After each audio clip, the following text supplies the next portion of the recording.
Lucky నాకు కాబోయే భార్య అంటూ ఆఫీస్లో అందరి ముందు చెప్పిన విక్కీకి ఊహించని షాక్ ఇచ్చిన మహా.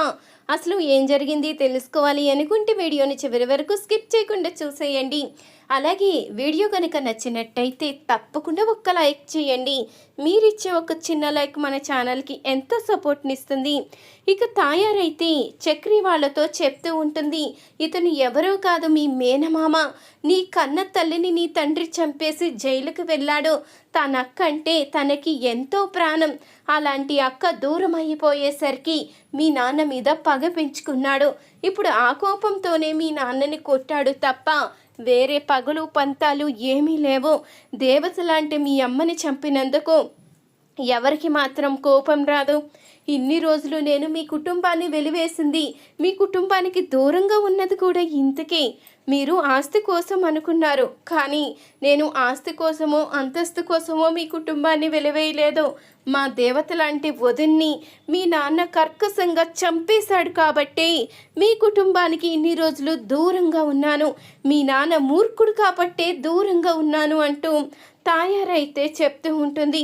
గాయత్రి, ఇన్ని రోజులు నేను మనసు లేని మానవత్వం లేని మృగం అనుకున్నావు, కానీ నేను దూరంగా ఉన్నది ఇంతకేనే. ఆ కుటుంబానికి ఎందుకు ఆడపిల్లలు రారు అని శాపం పెట్టానో తెలుసా? ఈ కారణంగానే దేవత లాంటి వదిన్ని చంపేసినప్పుడు ఆ దేవుడు చూస్తూ ఊరుకుంటాడా? ఆ కుటుంబంలో ఏ ఆడపిల్ల అడుగు పెడుతుంది? అందుకని అలా మాట్లాడాను. ఇప్పటికైనా మీకు అర్థమైందా అల్లుడు గారు? సొంత అన్నయ్య కుటుంబాన్ని మా అత్తయ్య గారు చూడలేకపోతుంది అని మీరు అనుకుంటారు కదా, అందుకనే మీకు చెప్తున్నాను. ఈ కుటుంబం అంటే అందుకే నాకు ఇష్టం లేదు. కొడుకులు ఏ తప్పు చేసుండకపోవచ్చు, కాదనడం లేదు, కానీ నేను మాత్రం క్షమించలేకపోతున్నాను అంటూ తాయారైతే చెప్తూ ఉంటుంది. ఇంతలో మహా అయితే, చూడండి, జరిగిందేదో జరిగిపోయింది. మీకు మీ అక్క అంటే ఎంత ప్రాణమో మీరు తోట గురించి చెప్పినప్పుడే అర్థమైంది. మీ అక్క లేకపోయినా మీ అక్క జ్ఞాపకాలతో ఆ తోటలో మీరు గడుపుతున్నప్పుడే మీ అక్కని మీరు ఎంత ప్రాణంగా ప్రేమిస్తున్నారో తెలుసుకున్నాను. అలాంటి మీకు ఇష్టమైన అక్క దూరమైనందుకు మీకు ఈ కోపం ఉండడం సహజమే, కానీ ఎప్పుడూ జరిగిపోయింది పట్టుకొని ఇప్పుడు ఉన్న మనిషిని కూడా చంపాలని చూస్తే ఎలా కుదురుతుంది? ఆ మనిషి తప్పు చేశాడో లేదో మీకు తెలీదు. మీరు చంపిన తర్వాత ఆ వ్యక్తి తప్పు చెయ్యలేదు అని తెలిస్తే మీరు చేసిన తప్పుని సరిదిద్దుకోలేరు కదండి.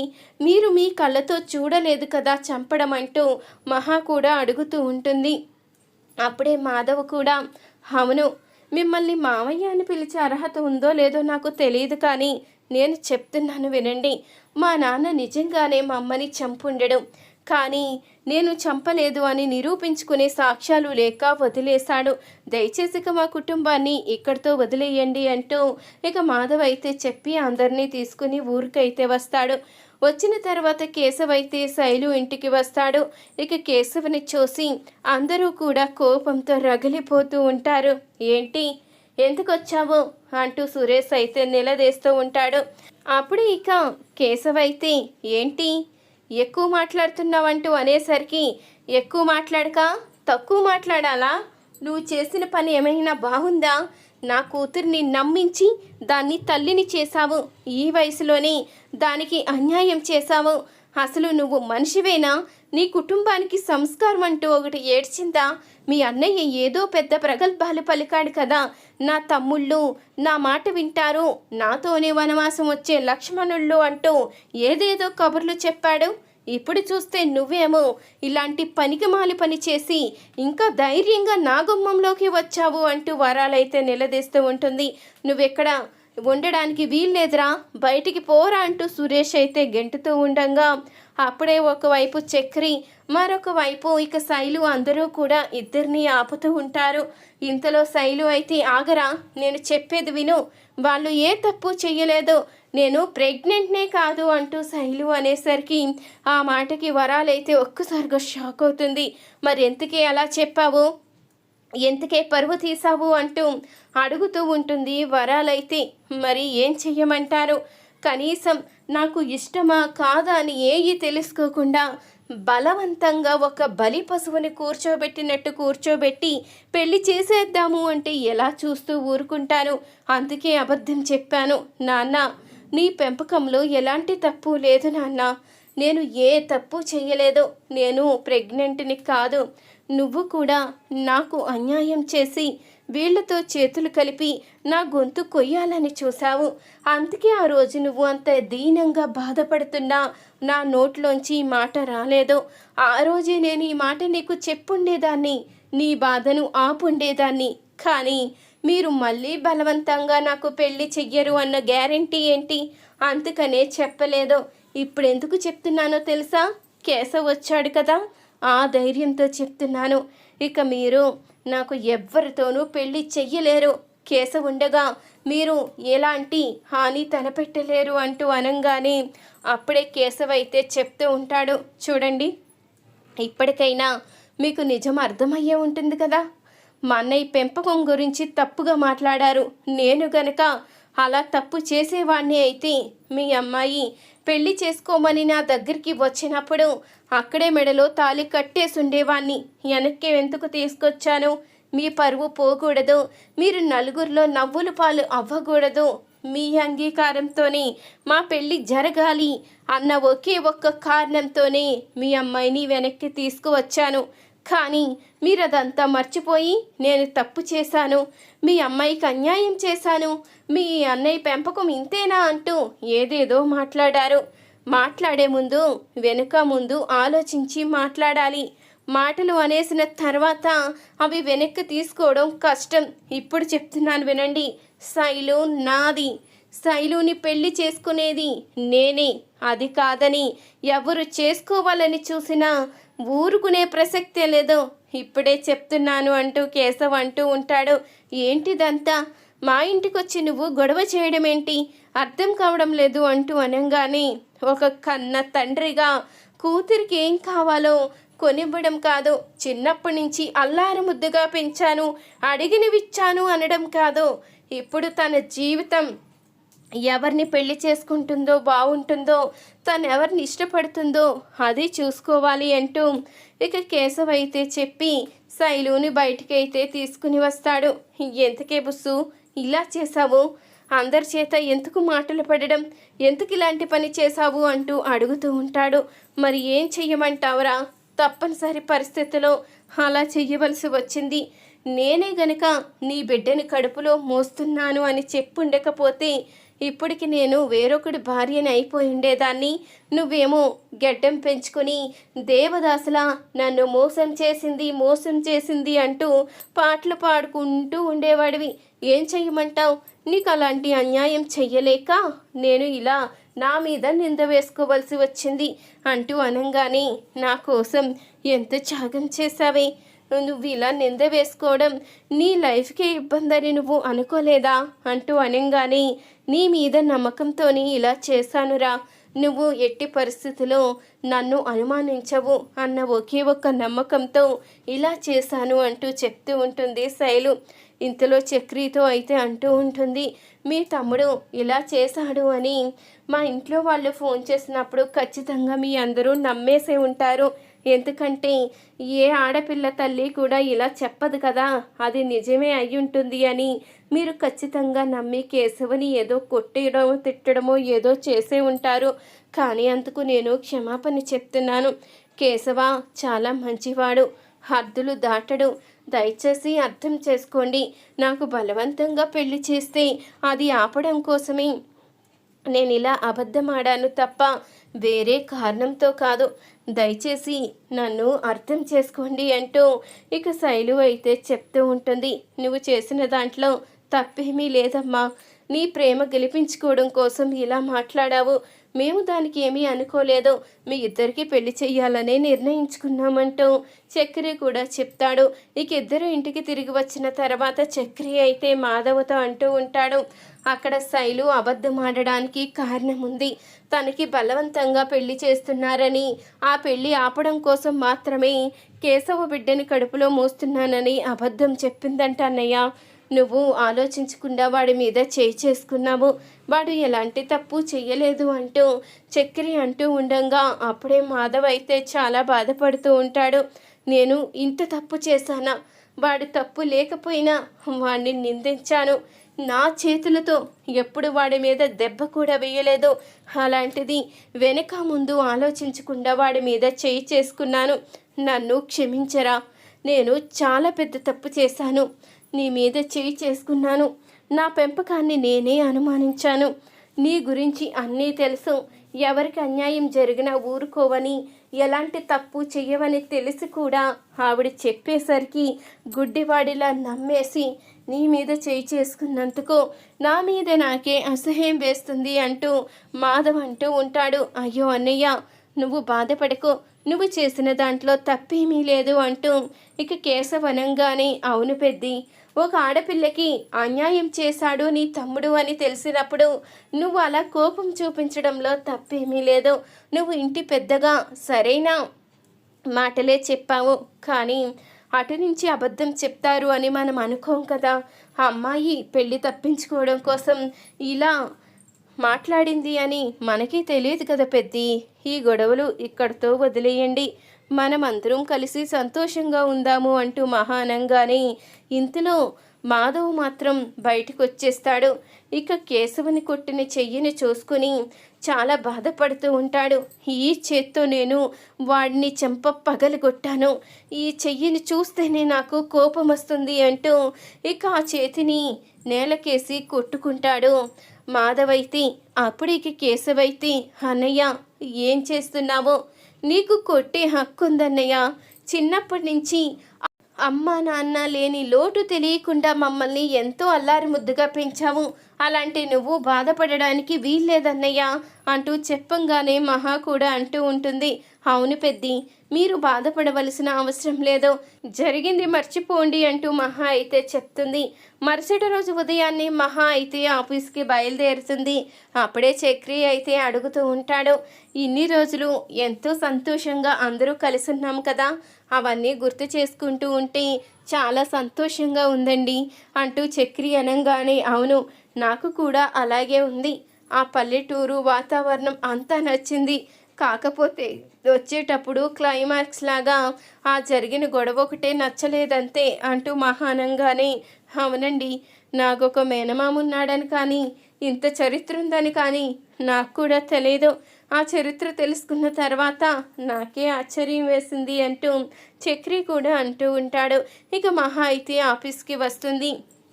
అప్పుడే విక్కీ అయితే మహాని లోపలికి రమ్మని చెప్పమని అక్కడున్న స్టాఫ్కి అయితే కబురు చేస్తాడు.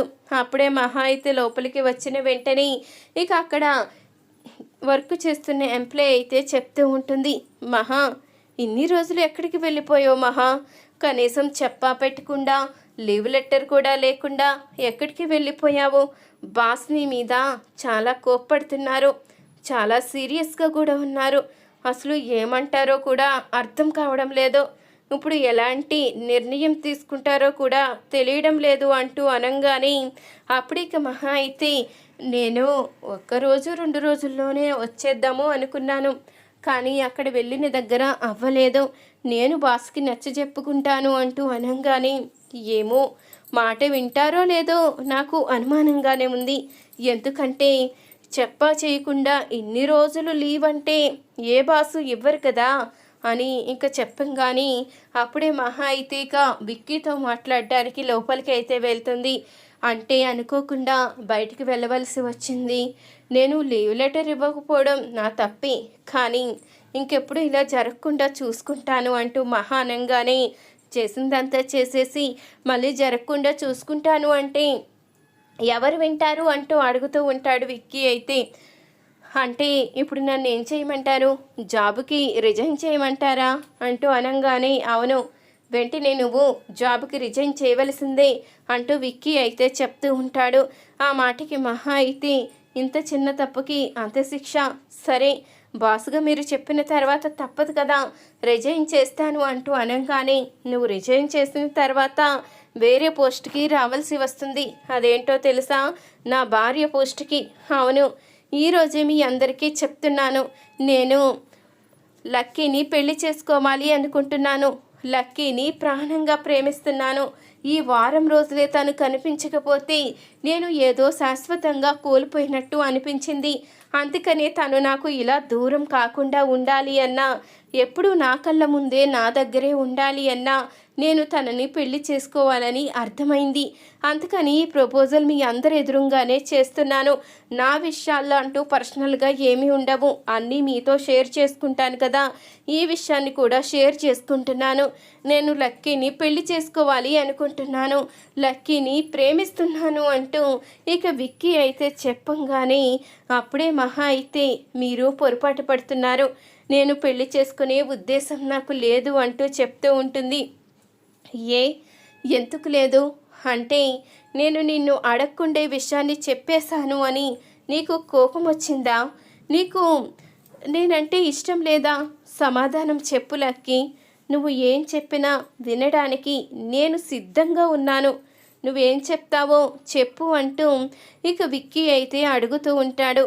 కనీసం నాతో ఒక్క మాట కూడా చెప్పకుండా ఆఫీస్లో అందరి ముందు మీరు మీ నిర్ణయాన్ని బయట పెట్టడం ఏంటి? కనీసం నన్నొక్క మాట అయినా మీరు అడగాలి కదా. ఒక ఆడపిల్లకి ప్రపోజల్ చేసే ముందు ఇష్టమో కాదో మీరు తెలుసుకోవాలి కదా అంటూ అనగానే, నీకు ఇష్టమో కాదో తెలుసుకోవాలి అనుకున్నాను, కానీ ఖచ్చితంగా నువ్వు నన్ను ఇష్టపడతావు అన్న ధైర్యంతోనే నేను నీకు ప్రపోజల్ చేశాను. నువ్వు నన్ను పెళ్లి చేసుకోవడానికి అంగీకరిస్తావు అన్న ఒకే ఒక్క నమ్మకంతోనే నేను నీకు ప్రపోజల్ చేశాను అంటూ అనగానే మీరు పొరపాటు పడుతున్నారు. నేను మిమ్మల్ని పెళ్లి చేసుకోవడానికి నాకు ఎప్పుడో పెళ్ళైపోయింది. కావాలంటే నా మెడలో ఉన్న తాళి చూడండి అంటూ తన మెడలో ఉన్న తాళి బొట్టును తీసి చూపిస్తుంది మహా అయితే. ఇక మెడలో తాళి చూసిన విక్కీ ఒక్కసారిగా షాక్ అయిపోతాడు. నీకు పెళ్ళవడం ఏంటి? నీ భర్త ఎవరు? ఇప్పటి వరకు నీకు పెళ్ళయిందన్న విషయాన్ని కూడా చెప్పలేదు కదా. నువ్వు మీ కొలీగ్స్ ఇంట్లోనే కదా ఉంటున్నావంటూ అనగానే, అది మా అత్తారిల్లు, అది నా అత్తారింట్లో.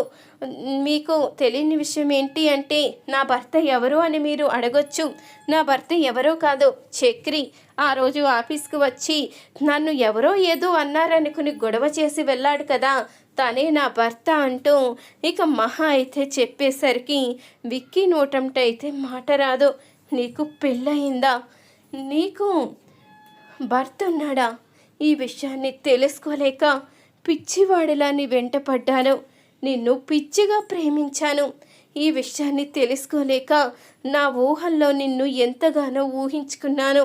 నీతో పెళ్లి జరిగినట్టు, మనం హనీమూన్కి వెళ్ళినట్టు, ఎంతో సంతోషంగా గడిపినట్టు, నా ఫ్యూచరు, నా భవిష్యత్తు మొత్తం అంతా నీతో ఎంతగానో ఊహించుకున్నాను. ఆఖరికి నువ్వు ఇలా చేస్తావని అస్సలు అనుకోలేదు మహా. నువ్వు నాకు ఇలాంటి సమాధానం ఇస్తావని అస్సలు ఊహించలేకపోయాను. ఇష్టం లేదు అన్నా కనీసం నన్ను ఇష్టపడే వరకు నీ కోసం ఎదురు చూసేవాణ్ణి, కానీ ఏకంగా పెళ్ళైపోయిందనే షాక్ ఇచ్చావు అంటూ విక్కీ అయితే షాకే చూస్తూ ఉంటాడు. ఇక మహా అయితే బయటికి వచ్చిన తర్వాత చక్రి అయితే అడుగుతూ ఉంటాడు, నేను మీ పర్స్ ఇవ్వడానికి లోపలికి వచ్చానండి. అప్పుడే మొత్తం తెలుసుకున్నాను. మీకు పెళ్ళయిందని అందరి ముందు ధైర్యంగా చెప్పారు. నేను మీ భర్తనని అందరి ముందు అంత ధైర్యంగా ఒప్పుకున్నారు. అంటే నిజంగానే మీరు నన్ను మీ భర్తగా ఒప్పుకుంటున్నారా? నిజంగానే నేను మీకంటే ఇష్టమేనా? నన్ను మీ భర్తగా యాక్సెప్ట్ చేస్తున్నారా? నిజం చెప్పండి. ఇప్పటి వరకు నేను మీ మాట కోసమే ఎదురు చూస్తున్నాను. లోపలికి వచ్చిన తర్వాత ఎప్పుడైతే మీరు చక్రి నా భర్త అన్నారో ఆ మాటకి నాకు చాలా ఆనందం కలిగింది. అసలు ఈ ప్రపంచంలో నాకన్నా అదృష్టవంతుడు ఎవ్వరూ ఉండరు అన్నంత ఆనందం కలిగింది. మీరన్న మాటకి నాకు చాలా సంతోషంగా ఉంది. నిజం చెప్పండి మహాగారు, నిజంగానే మీరు నన్ను మీ భర్తగా యాక్సెప్ట్ చేస్తున్నారా అంటూ ఇక చక్రి అనేసరికి మహా అయితే ఒక్కసారిగా చక్రిని అయితే కౌగలించుకుని ఐ లవ్ యూ అయితే చెప్తుంది. ఎప్పుడైతే మీ భార్యగా అన్నీ కూడా గుడిలో చేశానో అప్పుడే నిర్ణయించుకున్నాను, నేను ఆ ఇంటి కోడలుగా మీ భార్యగా బాధ్యత తీసుకోవాలి అని బాధ్యత తీసుకున్నాను కాబట్టి అన్నీ ఇంటి కోడలుగా నా బాధ్యతగా గుడిలో అమ్మవారికి అన్నీ సమర్పించాను అంటూ ఇక మహా అయితే చెప్పేసరికి ఆ మాటకి ఇక చక్రి అయితే చాలా సంతోషపడిపోతూ ఉంటాడు. ఈ జన్మకి నాకు ఈ అదృష్టం చాలు అంటూ ఎంతగానో మురిసిపోతూ ఉంటాడు.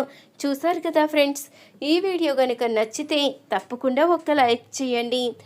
మీరిచ్చే చిన్న లైక్ మన ఛానల్కి ఎంతో సపోర్ట్ని అలాగే మోటివేషన్ని ఇస్తుంది.